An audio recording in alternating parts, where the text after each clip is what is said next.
For March Madness 2022, I am partnering with BetUS, America's favorite sportsbook.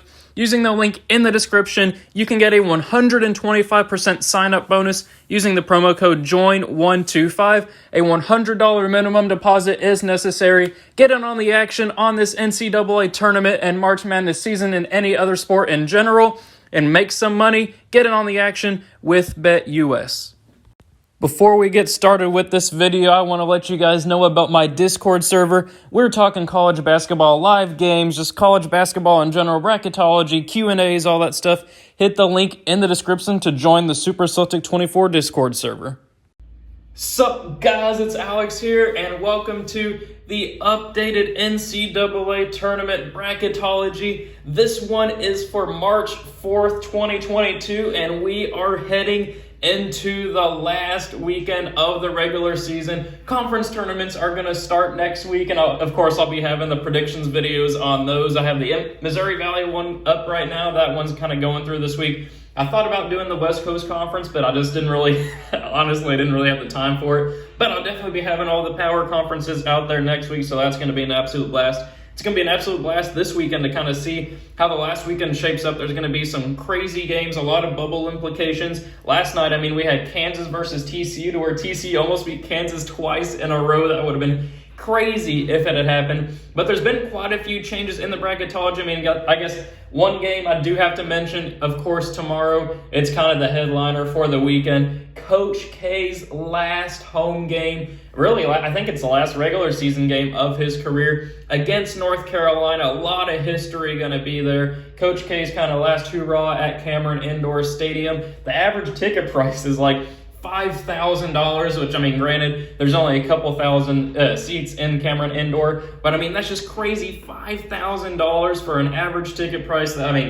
I don't think I'd be willing to pay that. Maybe if Kentucky won like 5 straight national titles and Calipari is going to retire the next season. I don't know, something like that. But before we get into the bubble watch, I just want to let you guys know about the NCAA tournament ticket giveaway. If I hit 7,777 subscribers by Selection Sunday, which is March 13th, we have about 10 days left to do it. I will be giving away an NCAA tournament first round ticket. All you got to do to enter is subscribe to the channel, turn those post notifications on, take a screenshot, send it to @AlexPrice24 on Instagram, and that's really all you got to do to enter. As soon as you send me the screenshot, which more details are in the description below, you'll be entered into the tournament ticket giveaway, and I'll send you a confirmation message. So that's all I got to do to enter that tournament ticket giveaway. I think that'll go great this year. But getting back into the bracketology, if we take a look at the watch, top overall seed remains Gonzaga. First team out is Indiana. So on, I think it was Wednesday,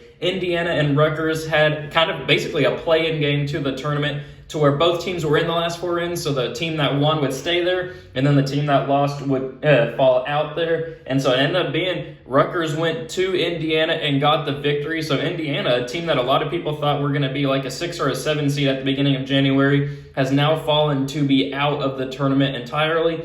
And then the last team in is Loyola Chicago. They basically need to beat Northern Iowa in their conference. I think it's going to be a semifinal game if they can beat Bradley. They basically need to beat Northern Iowa if they want a chance to be in the tournament as an at-large team. So taking a look at the movement, or actually before we get into the movement, we got to take a look at the bubble. Last 4 byes are North Carolina, San Francisco, Wyoming, who's been kind of falling recently. I think they've lost like 3 of their last 5 or 4 of their last 6, something like that. And then Michigan. Last 4 in are Rutgers, then Xavier.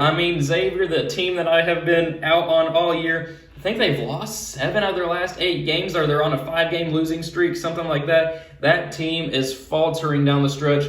Then you got Memphis, who has a great opportunity this weekend at home against, it's either at home or away. They're playing Houston either way. As long as if they win that game, they're probably going to be in the tournament regardless of what happens in the American, unless they suffer some crazy loss there. And then the Loyola Chicago. First 4 out are Indiana, BYU, SMU, Virginia Tech, and then the next 4 out are VCU, Florida, Oregon, and Dayton, which, Florida has a great opportunity this weekend. Kentucky's coming to town, so if Florida can beat Kentucky, they'll probably jump up to one of the first 2 teams that are in the first 4 out there, and then they need to make some noise in the SEC tournament. But that's another discussion for another day. Let's take a look at the bracket movements. Over there in the West region, we have Iowa State, who I gotta mention this, man. Oh my gosh. They were playing against Oklahoma State at home. They only scored 36 points. Are you kidding me? How do you score 36 points at home? And Iowa State's actually had a couple of those type of games this year to where they just don't score. So that's going to be something I consider whenever I make my actual bracket predictions. Creighton is up to a 9 after a big win over Connecticut. Then we have Colorado State up to a 7 and Wisconsin up to a 2 line now. Then over there in the Midwest, we got TCU up to an 8. Chattanooga up to a 12 with Iona, who lost to Manhattan last night, down to a 13. Wyoming down to an 11. Purdue down to a 3. Wisconsin got that victory over Purdue. That's why those two teams had switched. Then we have USC down to a 7. San Diego State up to a 10. They're looking like they're going to make it as an at-large team. And then Kansas down to a 2.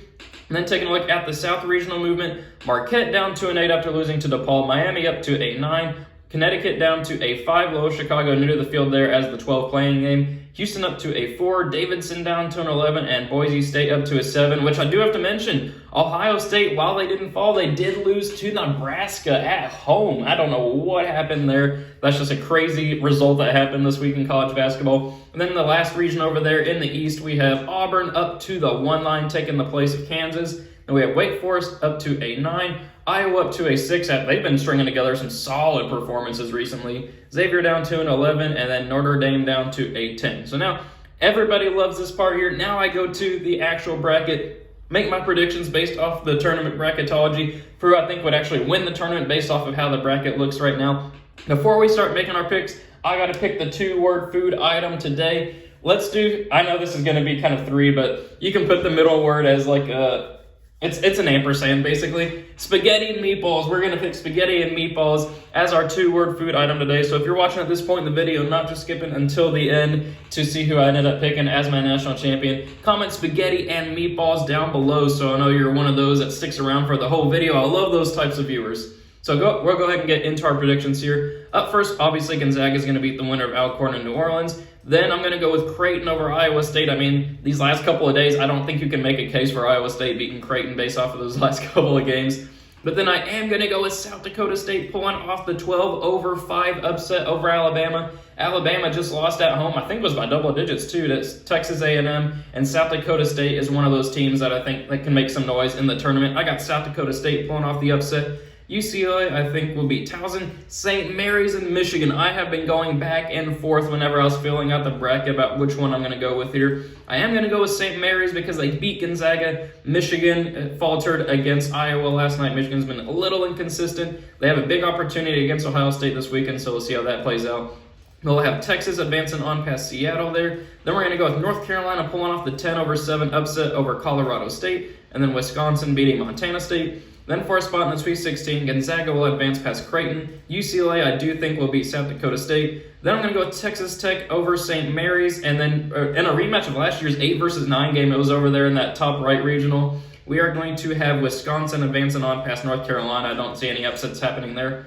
But then for a spot in the Elite Eight, rematch of last year's crazy Final Four in one of the best college basketball games of all time, I do have Gonzaga advancing on past UCLA, where they will face Texas Tech, who I have advancing on past Wisconsin. It will be a great game to watch right there, Texas Tech and Wisconsin. But then for a spot in the Final Four, I am going to go with the Red Raiders of Texas Tech, just like I did in the last bracketology. I got Texas Tech advancing on past Gonzaga down there. If they can limit Chet Holmgren down low, I think that it can make it happen. Texas Tech historically has had a really good defense, so I'm excited to see how that game would play out. But now moving down to the bottom left regional, Auburn will advance on past the winner of that playing game. Wake Forest, I think, can beat Seton Hall in a 9-8 upset. Arkansas versus North Texas. I think North Texas could make a lot of noise this year if they're paired up with the right opponent, but I don't think Arkansas is that opponent for them. I got Arkansas advancing on there. Then Illinois will beat Vermont. Iowa will beat the winner of Xavier and Memphis. Then we're going to have Villanova moving on past Princeton. Notre Dame will fall to Michigan State there. I know Michigan State's lost 7 out of their last 9, but I just think that they'll beat Notre Dame. And then Kentucky will beat Longwood. Then for a spot in the Sweet 16, Auburn will advance on past Wake Forest. Arkansas will pull off a 5-4 victory over Illinois. Then I'm going to go with a 6-seed Iowa here, advancing on past Villanova. Iowa's just been playing fantastic as of late. And then Kentucky will beat Michigan State. Then for a spot in the Elite Eight, Auburn versus Arkansas, the rematch.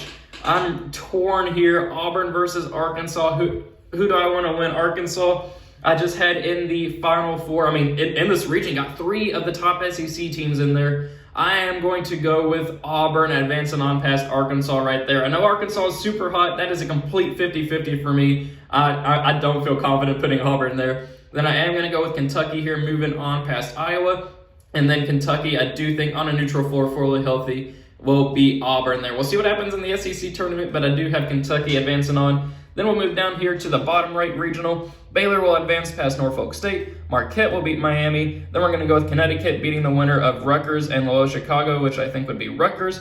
Then I'm going to go with Toledo pulling off the 13-over-4 upset over Houston. I think Toledo can make some noise, and you got to have some crazy upsets too. I got 13-seed Toledo, and I'm also going to go with 11-seed Davidson pulling off the victory against Ohio State. Ohio State did just lose to Nebraska. Davidson can make some noise there. Then we're going to have Tennessee advancing on past Texas State. Boise State will beat San Francisco. That'd be a great kind of mid-major matchup there in the NCAA tournament, kind of like Seton Hall and Wofford a couple of years ago. And then Duke will beat Colgate. Then we're going to have Baylor advancing on to the Sweet 16 past Marquette. And I think Connecticut will move on past Toledo. Tennessee will beat Davidson. And then we're going to go with Duke here, moving on past Boise State. And then for a spot in the Elite Eight, we are going to go with Baylor here pulling off the victory against Connecticut. And then Duke will beat Tennessee. And then for a spot in the Final Four, I am going to go with the Blue Devils of Duke. I do think that they'll be able to beat Baylor. Then the last region up here, the top right regional, Arizona will move on past Long Beach State. Then we're going to go with TCU, moving on past Murray State, though I can easily see Murray State pulling off that victory. I just think TCU's been playing great basketball as of late. Then Texas, I think, will beat Chattanooga. Providence will beat Iona. They just lost to Manhattan. Providence is going to win that one.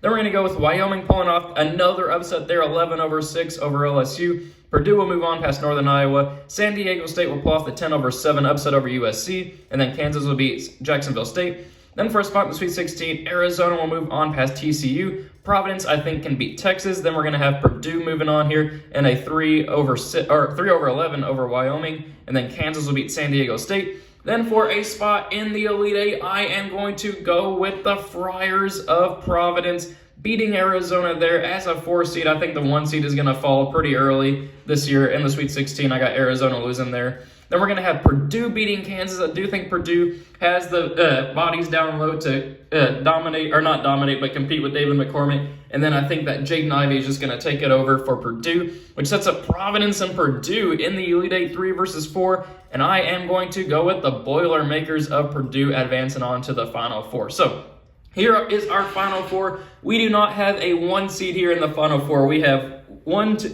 two 2 seeds in Kentucky and Duke, and then we have 2 3 seeds with Texas Tech and Purdue. So we got some crazy things happening in this bracketology. Kentucky versus Texas Tech. I do think that Kentucky will end up winning that game. Purdue versus Duke. I am going to go with Duke moving on past the Boilermakers there. Purdue versus Duke Kentucky versus Duke for the national championship. Oh, 2 historic programs here. I mean, both these teams, I feel more confident in Kentucky, but with the narrative with Duke, I mean, they haven't really had a fantastic performance against any team. It's a rematch of what happened earlier this year at the beginning of the year whenever Duke beat Kentucky in the Champions Classic.